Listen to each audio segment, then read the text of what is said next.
What is up, guys? Welcome back to the Comic Cave. We had an awesome weekend this past weekend. Yes, we did. Yeah. Thank you so very much to Lightbox Expo. Yes. We had an awesome time.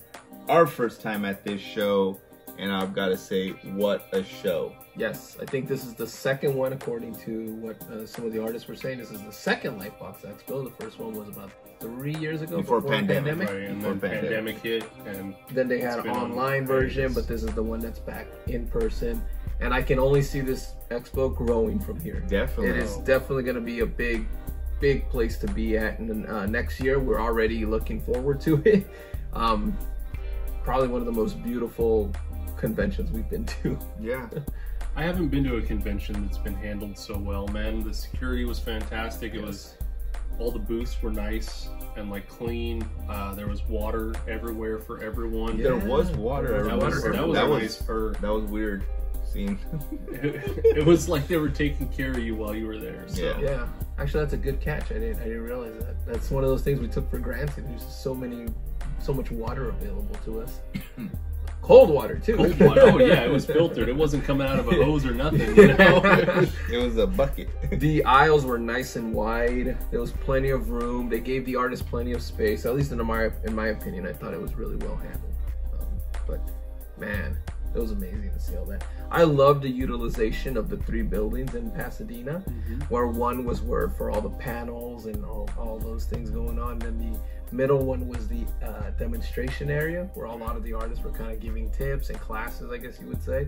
And then the far right building, if you're looking at it from the front, that was where all of the exhibitors, artists, everything. So it was pretty dope, man. It was also really cool seeing, you know what, the other thing too that I really liked was so many artists had their portfolios with them, and everyone they were going up to asking if they would mind taking a look at their thing for some advice. I didn't see a single person say, nah man, I don't have any time right now.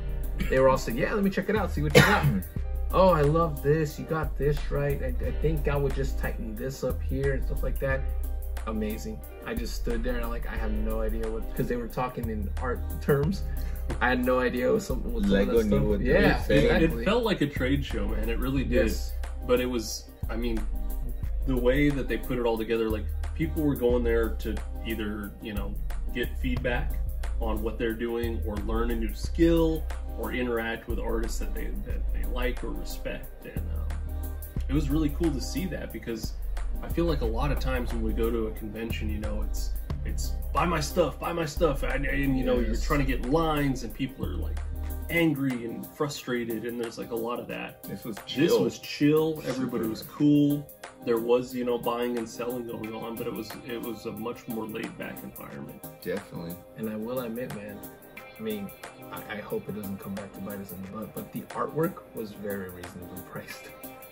Yes. You could tell they were there selling their art because they knew that this was the market for it, and people were there buying it because they were not going to try and resell it. It was there to stay in their collections for as long as they can hold on to it. I would imagine 95% of the people there were artists or producers, creatives of some sort, who are working in the arts in some capacity, whether it's the business side or the art side. But I didn't get the vibe that, there was no cosplay. There was no, I didn't feel like a Flippers or. I was gonna go as Superman. You should have. You should have. You would have been the one. The exclusives were fantastic. I was so bummed that we didn't get in line on that Friday to get those shirts, because then when we went back, we were like, oh, they're all sold out. I did grab the pins. He's talking about the Lightbox Expo merch. Yes, the official merch. They were reasonably priced. I haven't seen t-shirts at $20 and $25 in a long time. Yeah. And these were $20, $25. No wonder they sold out. But we did get to meet some amazing creators, and we just kind of want to showcase a little bit of the stuff that we picked up. A lot of these books, we're going to dive deep into them. Yes. So make sure you guys hit that subscribe button, hit that notification button, comment down below. Did you guys go to the expo? Have you ever heard of it? Are you interested in going now? Let us know. First, right here at the top, we have El Chupacabras. El Chupacabras, drawn by Crash McCreary. Written by Adam Ruin. He did his nice little sketch in there. Really beautiful story. The artwork, man, is fantastic. I had to look up who he was. Turns out the dude's a legend in Hollywood. Yes. Go figure. And I'm so proud and happy that we got to meet him and talk to him for a little while. Yeah. One of the nicest guys, I swear. Everyone there was nice. Yeah. Fantastically nice. Everyone was a class act. They were, man. Everybody. So. Next up, we have the blacksmith. This was from Peter Hahn, and we had to get the black and white edition. Yeah. His line work and art, and he was so. Put it down here, man. He was so kind enough to actually draw one of the characters that he has, which is the blacksmith in here. But like I said, we had to get the black and white edition because that both versions were gorgeous. We just preferred black and white. Seeing him, he was doing a beautiful tribute piece on like a big canvas behind him throughout the weekend, and seeing it black and white, I think we all had to pick up the black and white version. You know, it's just another guy that we were really happy to see again was Dean Yeagle. Finally picked up a sketchbook from him. So many times that I've met him, never really had a chance. He even sketched in it a little. These are pieces that I just probably never gonna leave my collection, because this is honestly stuff that it's so personal and so intimate. If you guys haven't checked out any of the Mandy stuff from Dean Yeagle, do yourself a favor. It's not for kids, that's for sure. It's old school comic pulp. It is. These guys, man. Raid Studios or Raid Press was there, but these guys, man, they were awesome. Yes. Spoke with them for quite a bit, quite a long time, and we had to pick up these anthologies, and four anthologies that they've released. And best believe we are going to dive deep into these guys because they were absolutely fantastic. Can't wait to get into them, honestly. This is going to be a really fun, these are going to be some fun videos because there are some great stories in here and amazing storytelling. But, you know. They're packed. They're packed full. They are. But man, I don't know, just quickly, what was one of your favorite things about this whole show? It's just everything from meeting the artists to seeing some of the demos, and then from the studios being there and seeing people like talking to them and trying to figure out how to get into the industry. That was cool. I thought that was cool. Like, this is a place where you can connect and you can network with people that are in the industry that you want to step into. Yes, I think it's just the artwork itself. Seeing so many different styles, everybody's got such a unique way. It's like you can tell all of these individuals to draw you a horse, and no two horses are ever gonna look alike. Like, you know what a horse is supposed to look like, but these guys take that to a whole nother level. And man, it's just, everybody was just so thoughtful, so nice. I think I've never felt so welcomed into a community. It was just mind-blowing. The kids loved it.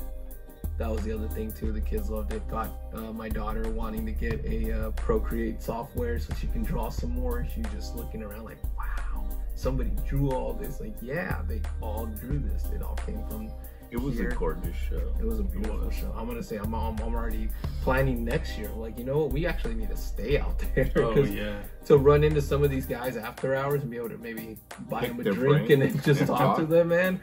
It would be. I think artists. I have a strong feeling artists know how to party. Maybe.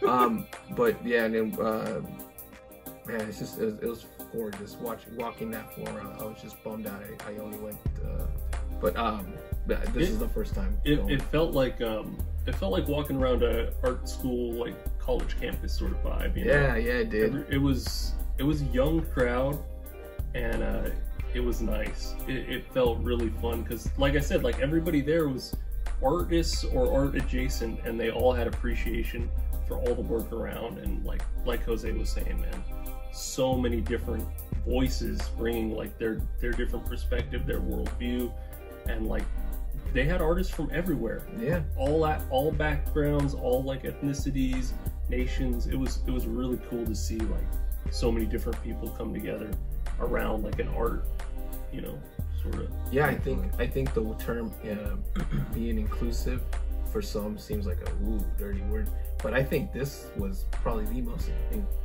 inclusive convention you could have gone to. Yes. And it never felt like that. It was never forced that. It felt like these people were being forced to be here. Everyone wanted to be there. Everybody had a great time being there. And I think, you know, the OGs giving advice to the young ones was probably like beautiful. It was like, you know, seeing those guys really, you know, care about what's coming next and taking an interest. And just like you said, so many walks of life, meeting guys that drew Magic the Gathering cards. Yeah. Blew my mind. It's like we see these cards and we just kind of hold them like, oh yeah, this is cool, but you don't realize the work that went into producing that little thing. And so many of these guys had so many great fans. I saw so many people lined up for a lot of those dudes, and I'm so happy that they got the recognition. Absolutely. Because a lot of times I feel like artists don't, and this was one of those instances where I was happy to be proven wrong, that everyone was there to appreciate that art for what it was, and it was amazing. Can't wait for next year. Yeah, honestly, absolutely. Cannot wait. Thank you so much to Lightbox. Yeah, thank Expo. you to Lightbox Expo for allowing us to check out this event, and I can't wait for next year. Same. So I definitely want to go back. yeah, so we'll be back next year. Until then, I'm Isaac, I'm Jason. And I'm Jose. and we're the Comic Cave. We're out.